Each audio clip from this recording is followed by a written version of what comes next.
अंग्रेज जो अपने टाउट्स होते थे, जो उन्हें मुखबरियां करते थे, जब जाने लगा तो उसे घोड़े पे बिठाया, दस्तार बांधी और कहा दौड़ाओ घोड़े को। जब वो घोड़ा साहब दौड़े ना तो मगरिब तक, सुबह का सूरज तुलू हुआ और दौड़ता गया मगरिब तक 83 गांव है, 84 गांव है, 50 गांव है, 60 गांव है, जहां तक वो घोड़ा दौड़ा था वहां तक की सारी जमीन उस बंदे को दे दी। वो जो उनका चेला होता था अंग्रेजों का, उनके जो कुत्ते नहलाता था, उसको दे दी और कहा तुम यहाँ के नवाब हो गए, सर पे दस्तार बांध दी। तो ये जितने नवाब बडेरे जिनके हम गिटों में बैठ के कौम के ज़मीर को 5 साल के बाद बिरयानी की प्लेट पे बेच देते हैं ना, ये वही थे जिन्होंने हुक्के भरे थे। ये वो थे जो अंग्रेज़ों की मैम साहब के सामने पगड़ी पहन के और दाढ़ी रख के, दाढ़ी और पगड़ी को बेचा था इन बदबख्तों ने। उस दौर में शराब पेश करने वाले के लिए दाढ़ी रखना लाजिम करार दिया गया था ताकि दाढ़ी की तौहीन हो। उस दौर में कोई आपके घर का दरवाजा खोले या गाड़ी का दरवाजा बंद करे, उस नौकरी पे उसे फाइज किया जाता था जिसने शेरवानी पहनी हो ताकि आपकी शेरवानी की तौहीन हो। उस दौर में टीपू सुल्तान की तौहीन करने के लिए जो अंग्रेजों के खिलाफ खड़ा हुआ था, जो दरबान होता था, उसको मुंछे रखने पे अलाउंस दिया जाता था कि ये लोग और पैसे देते हैं, गुलामी करो, बूट पॉलिश करो और मुंछे रखो, दाढ़ी रखो, दस्तार रखो। हमारी सकाफत के साथ ये जुल्म हुआ और अफसोस इस बात का है, आज भी 5 स्टार होटल के बाहर चले जाओ, जो गेट आपका खोलेगा उसने शेरवानी पहनी हुई होगी।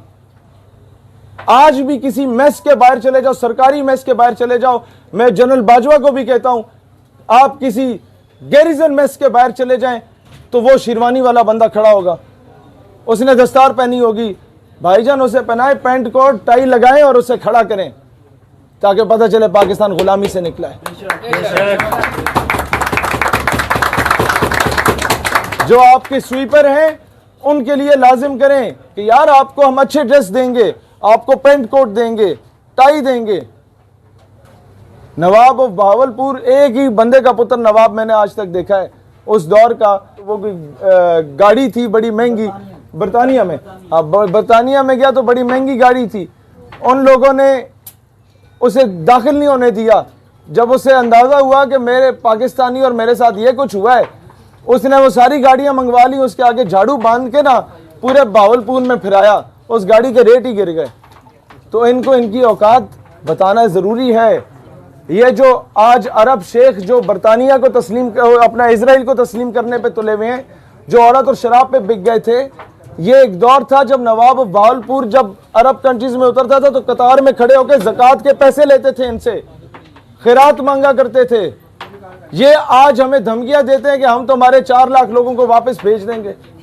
क्यों ऐसा हो रहा है? क्योंकि हमने मौका खुद दिया।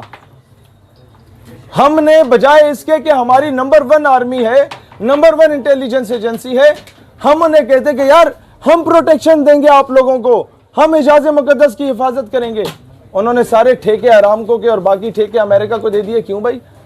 कहीं ना कहीं हमने अपनी पॉलिसी में वीकनेस दिखाई ना, जो उनको मौका मिला। अब तो यह भी सवाल करना पड़ेगा कि जनाब इस्लामिक मिलिट्री अलायंस बने हुए भी 2-2.5 साल हो गए हैं, वो जहाजों का रुख जो करतब दिखाता रहता है वो फलस्तीन या कश्मीर की तरफ क्यों नहीं हुआ? हमारे टैक्सों पे पलने वाले बड़े बड़े अलायंस पूरी उम्मत के टैक्स पे पलने वाले, क्या उसका फायदा क्या है? भाई हम सारी जिंदगी आपके लिए कुर्बानियां देंगे, हम आपसे पहले बॉर्डर पे पहुंचेंगे इंशाल्लाह। हमारी चमिंडा की माओ ने अपने उन बच्चों की तरबियत की थी, सीने से बम बांध के वो हिंदुस्तानी टैंकों पे लेट गए थे।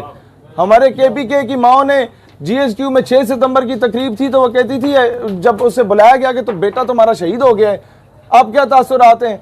मैं समझ रहा था वो रो पड़ेगी, लेकिन आफरीन है उस पठान माँ पे कहती है वतन अचर खपामश है, वतन परेशान ना हो, पठान माँ जिंदा अपने बच्चों को तुझ पे कुर्बान करने के लिए। मसला ये है कि वो माए तो कुर्बानियां देंगी और ऊपर जो ये पॉलिसी मेकर बैठे हुए हैं, खुदा का वास्ता है कोई अमली तौर पे काम करो भाईजान कश्मीर के लिए।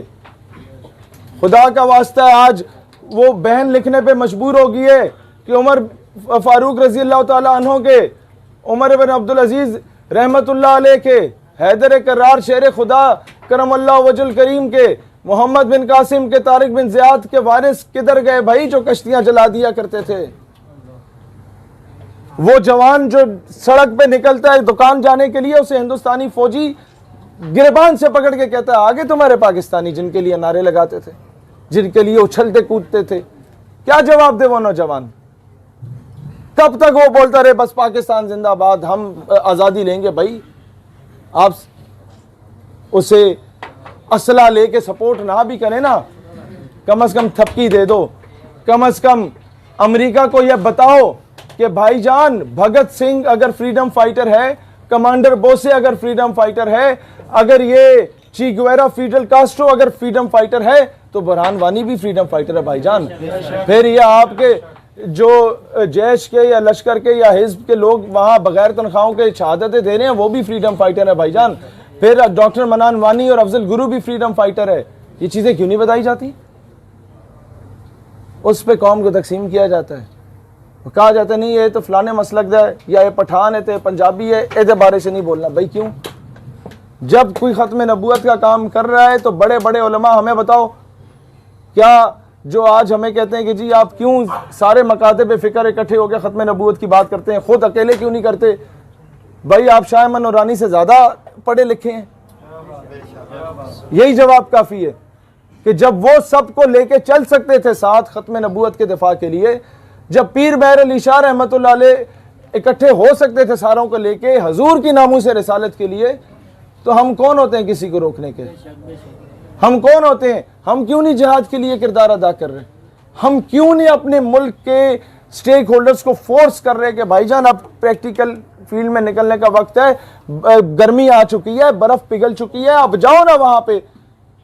मैंने तो इन्हें पहले भी कहा था जब इन्होंने एक गाने बजाए थे, ढोल मारे थे कि इंडिया जा जा कश्मीर से निकल जा, मैंने कहा नहीं निकलेगा, एक और गाना बनाओ, इंडिया दफा हो जा कश्मीर से निकल जा, शायद निकल जाए। फिर भी ना हो तो जनाब ये बड़े भाई साहब को बोलना एक फिल्म में खुद हीरो बन के तशरीफ ले आओ, शायद इंडिया निकल जाए। लेकिन नहीं निकलेगा भाई। बेच कर तलवारें खरीद लिए मसल्ले हमने, बेटियां लुटती रहीं और हम दुआ करते रहे। मसला ये है कि आज हम वजीर आजम साहब से भी कहते हैं भाईजान कुर्सी है तुम्हारी, ये जनाजा तो नहीं है, कुछ कर नहीं सकते तो उतर क्यों नहीं जाते? अल्लाह वतन को जो मेरे लूट रहे हैं, ये देश के गद्दार हैं, मर क्यों नहीं जाते? दोस्तान जी वकार, आज हमें बार बार मैं एक बात कहना चाहूँगा, अपने स्कूल्स कॉलेज यूनिवर्सिटीज़ में डाटा इकट्ठा करें, कौन कौन टीचर है जो डायरेक्टली इनडायरेक्टली पाकिस्तान की इस्लामिक आइडियोलॉजी को टारगेट कर रहा है, उसकी खुफिया वीडियोस रिकॉर्ड करें, हम तक पहुंचाएं। हमें यूनिवर्सिटी बंद भी करनी पड़ी ना, उसे यूनिवर्सिटी से निकालने के लिए हम करने को तैयार होंगे, मैं वादा करता हूं। हम ये चीज़ बर्दाश्त नहीं करेंगे कि कोई टीचर जहां एक माशरे को संवारने वाला टीचर होता है, वहीं उस माशरे को बिगाड़ने वाला भी टीचर होता है। जहां उसे फूलों के गुलदस्ते पहनाने चाहिए, वहां जूतों के हार का भी वो मुस्तहिक है, अगर इस कौम के दिल से इसके मुस्तफ़ा की तड़प को निकालने की कोशिश कर रहा है। सैयदी मुर्शिदी या नबी या